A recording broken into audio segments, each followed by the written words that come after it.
기도합니다. 아멘. 말씀은 민수기 2장 1절과 2절 그리고 마지막 34절.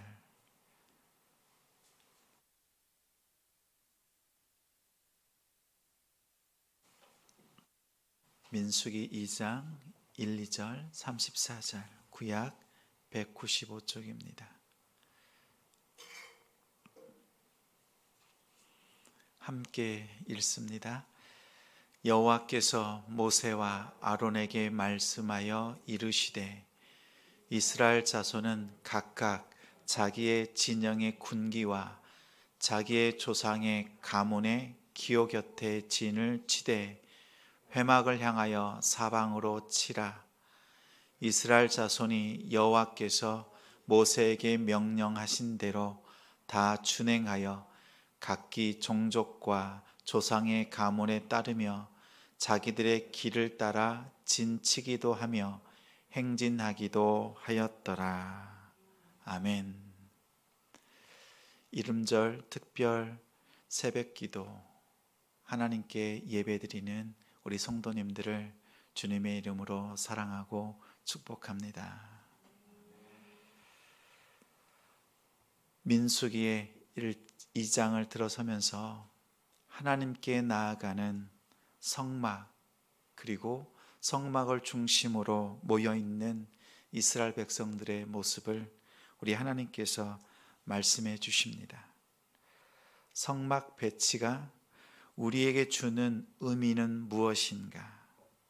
이스라엘 백성들은 성막 공동체였다. 하나님께서 말씀해 주시는 대로 그 중심으로 살았습니다. 성막은 하나님이 임재하시는 곳, 하나님이 계신 곳입니다. 이스라엘 백성은 성막을 떠나서는 살 수 없습니다. 우리 역시 하나님 중심으로 성막과 또 교회 중심으로 살아가는 우리 성도가 되길 원합니다.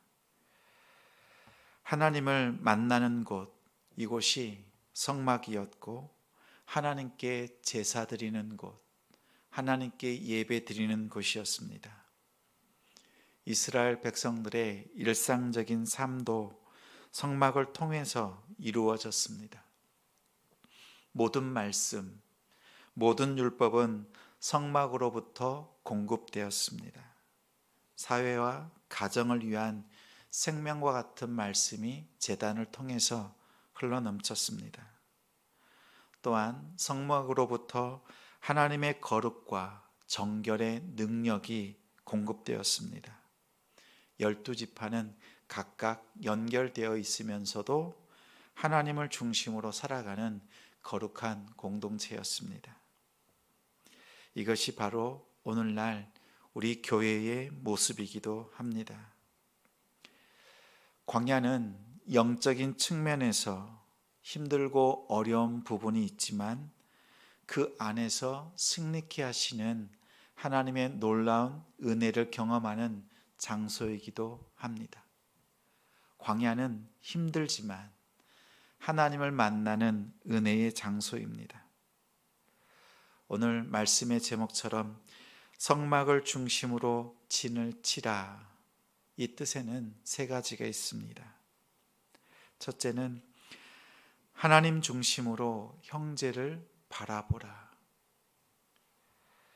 이스라엘은 하나님이 계시는 회막을 중심으로 행군하고 또 텐트를 쳤습니다.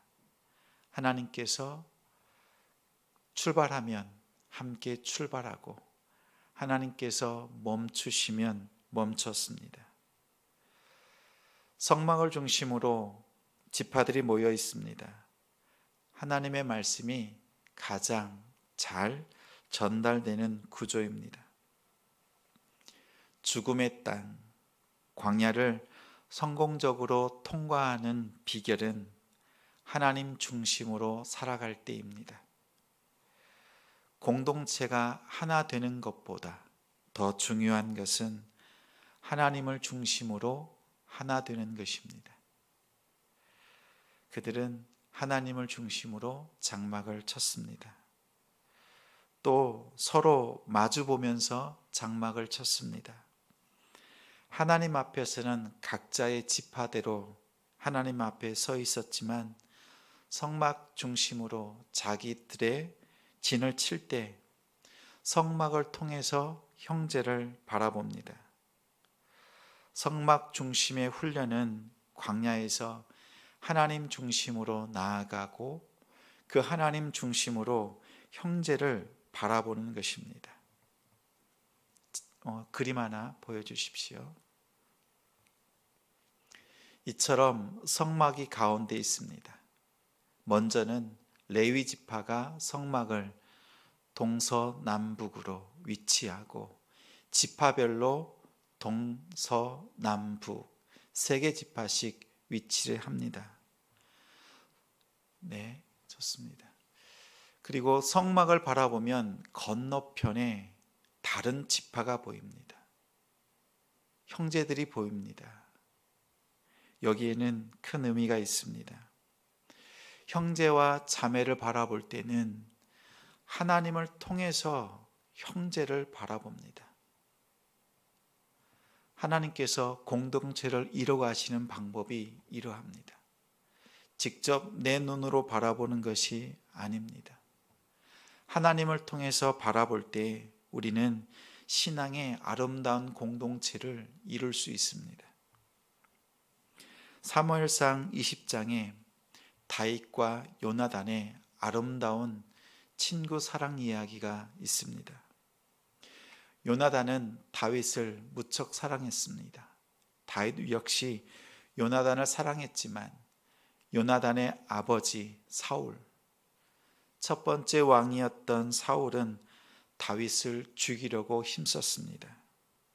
이때 요나단은 다윗을 숨기고 또 도망할 수 있도록 도와주면서 그들이 헤어질 때 이러한 고백을 합니다. 여호와께서 영원히 나와 너 사이에 계시고 내 자손과 너의 자손 사이에 계시리라. 요나단과 다윗의 이 사이에 하나님이 계십니다.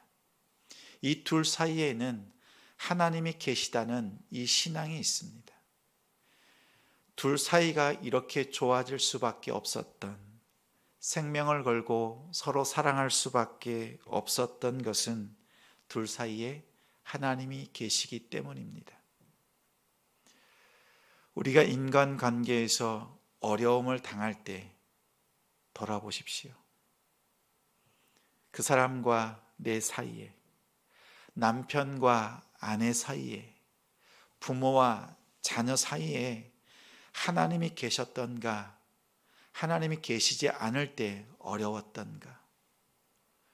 우리가 하나님을 의식하고 하나님을 통해서 남편을 보고 아내를 바라보고 하나님을 통해서 자녀를 보고 부모를 바라볼 때 우리는 건강한 신앙의 공동체를 바라볼 수 있습니다.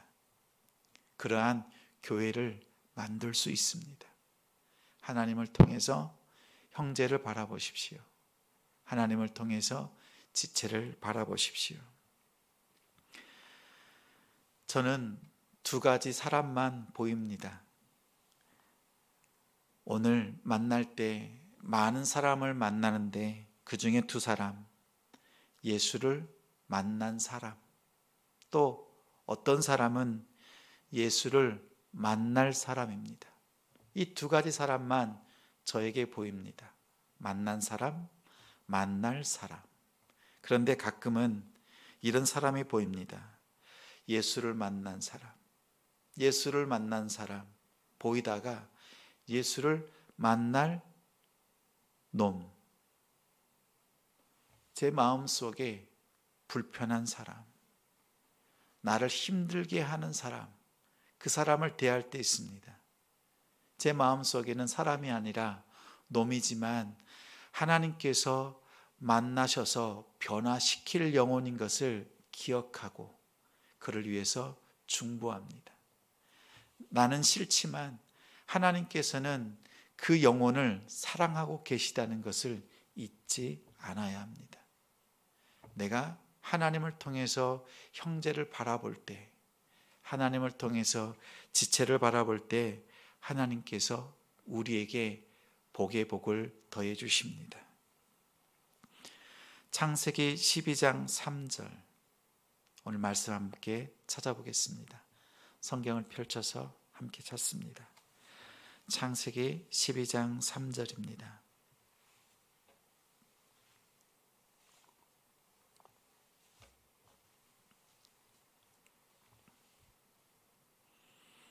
함께 읽습니다. 너를 축복하는 자에게는 내가 복을 내리고 너를 저주하는 자에게는 내가 저주하리니 땅의 모든 족속이 너로 말미암아 복을 얻을 것이라 하신지라. 우리가 분명 읽기는 이렇게 읽었는데 내 마음속에는 이렇게 읽혀집니다. 내가 축복하는 자에게는 하나님께서 복을 내리시고 내가 저주하는 자에게는 하나님께서 저주하신다. 오늘 본문은 그렇게 말씀하지 않습니다. 너를 축복하는 자에게 하나님께서 복을 내리신다. 나는 가만히 있습니다. 또 나는 가만히 있는데 다른 누군가가 나를 저주하면 하나님께서 앞장서셔서 그를 저주하신다. 나는 하나님과 믿음의 그 관계를, 거룩한 관계를 유지하고 있을 때 하나님께서 막아주시고 하나님께서 잘되게 하신다 말씀합니다. 오늘 이 은혜가 우리 가운데 있습니다. 내가 어떻게 세상과 싸워보려고 애쓰는 것이 아닙니다. 하나님께서 우리를 막아주시고 또 우리에게 복의 복을 더해 주십니다. 이 관계는 내가 하나님 앞에서 하나님의 중심으로 살아갈 때, 형제 자매를 바라볼 때 하나님의 이 은혜가, 약속이 우리 가운데 임합니다.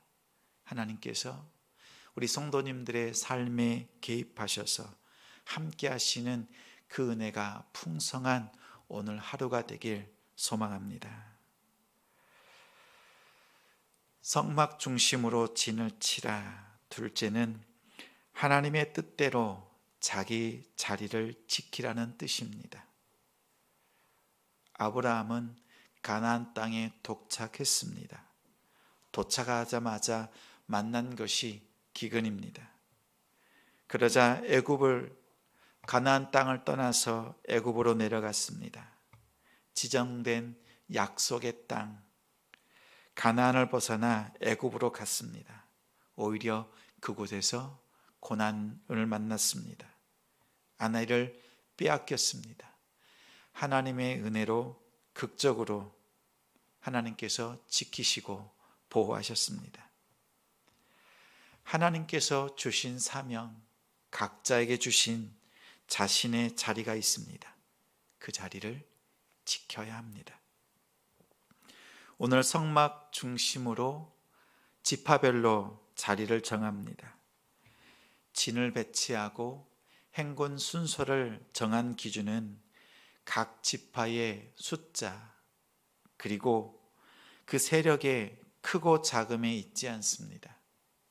하나님의 뜻 그리고 하나님의 의도였습니다. 제비 뽑은 것도 아닙니다. 하나님의 명령에 순복해서 정해진 순서대로 행군하고 멈췄습니다. 유다 지파가 더 큰 세력인 르우벤 지파를 제치고 장자의 역할을 감당합니다.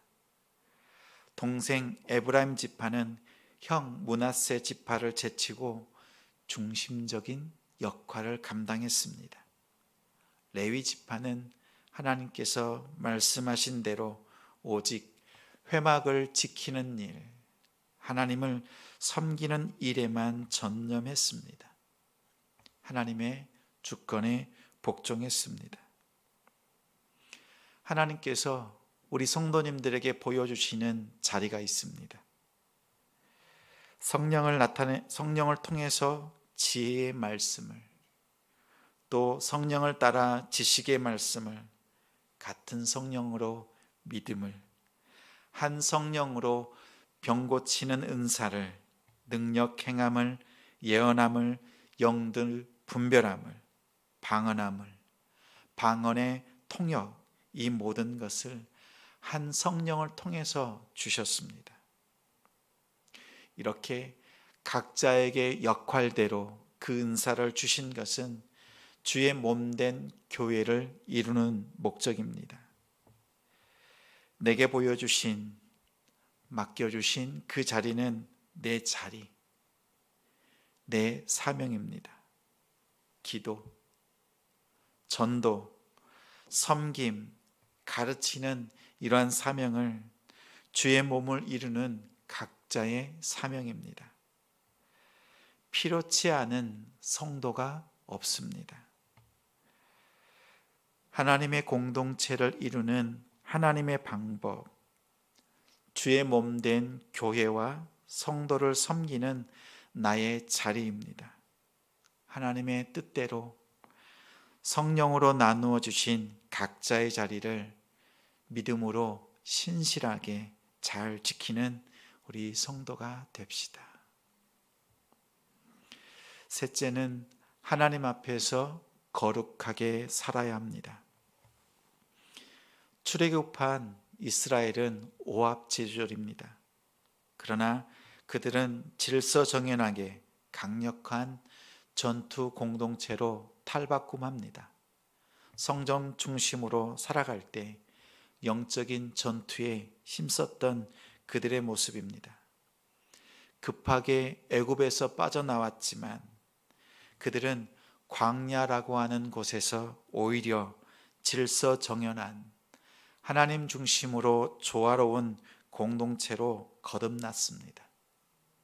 신앙 공동체가, 교회가 세상이라는 광야 속에서 하나님 중심으로 영적인 전투하는 공동체로 거듭나야 합니다. 광야의 전투는 거룩과 정결을 지키기 위한 전투이면서 거룩과 정결이라고 하는 무기를 가지고 치르는 전쟁이기도 합니다. 광야의 전투가 외부의 적들과 싸우는 것이기도 하고 거룩한 나라, 거룩한 백성, 우리의 정체성을 지키는 방법이기도 합니다. 나 자신의 싸움, 신앙의 공동체 안에서의 죄가 틈타지 못하도록 지키는 것이 중요합니다. 교회를 섬기면서 성도들이 자주 착각하는 것이 있습니다. 디모데후서 2장 20절에 큰 집에는 금그릇과 은그릇뿐 아니라 나무 그릇과 질그릇도 있어 귀하게 쓰는 것도 있고 천하게 쓰는 것도 있나니 그러므로 누구든지 이런 것에서 자기를 깨끗하게 하면 귀 쓰는 그릇이 되어 거룩하고 주인의 쓰심에 합당하며 모든 선한 일에 준비함이 되리라. 사람들은 저마다 자신의 가치를 높이려고 합니다. 질그릇에서 나무 그릇으로, 나무 그릇에서 은그릇, 금그릇이 되려고 합니다. 누구나 부러워하는 삶, 그러한 존재가 되려고 안간힘을 씁니다. 자신의 가치를 내가 무엇이 되느냐, 그것에 마음을 쏟습니다.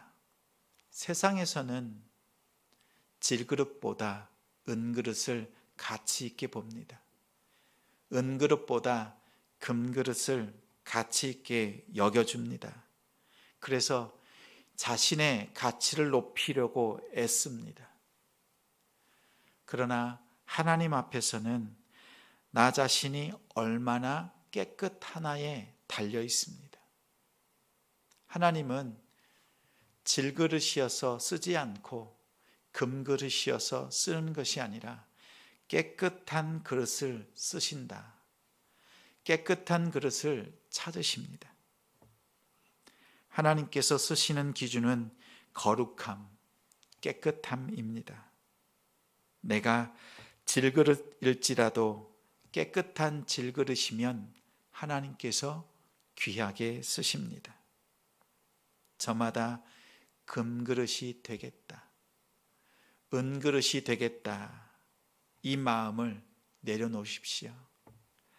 나는 거룩한 깨끗한 그릇이 되겠다. 나는 하나님이 쓰시는 깨끗한 그릇이 되겠다라고 결단하십시오. 나 자신이 더럽게 되는 순간 하나님은 더 이상 쓰지 않습니다. 하나님은 버립니다. 저는 자주 디모데후서 2장 20절 말씀, 이 말씀을 묵상합니다. 그 이유는 착각하지 않으려고, 무엇이 중요한지 놓치지 않기 위해서 이 말씀을 묵상합니다. 또 세상에서 자신의 가치를 높이려고 하는 그 유혹이 너무나 강합니다. 어느 순간 그 유혹에 빠져서 나 자신을 금그릇으로 만들려고, 사람들에게 인정받으려고 애쓰는 모습을 발견합니다. 그때마다 말씀 앞에서 하나님께서 내게 원하시는 것이 무엇인가 살피고 또 살핍니다. 하나님이 원하시는 것이 내가 금그릇이 되는 것이 아니라 깨끗한 그릇이었지, 이것을 기억하고 하나님 앞에 믿음의 삶을 살려고 애씁니다. 자주 살피십시오. 내가 지금 무엇을 하고 있는지, 나 자신의 가치를 높이려고 하는지, 나 자신을 깨끗하게 하고 있는지 살피십시오. 하나님 앞에서 거룩한 성도, 거룩한 삶으로 하나님을 높이고 하나님께 쓰임받는 복된 우리 성도님들이 되시기를 주님의 이름으로 축원합니다.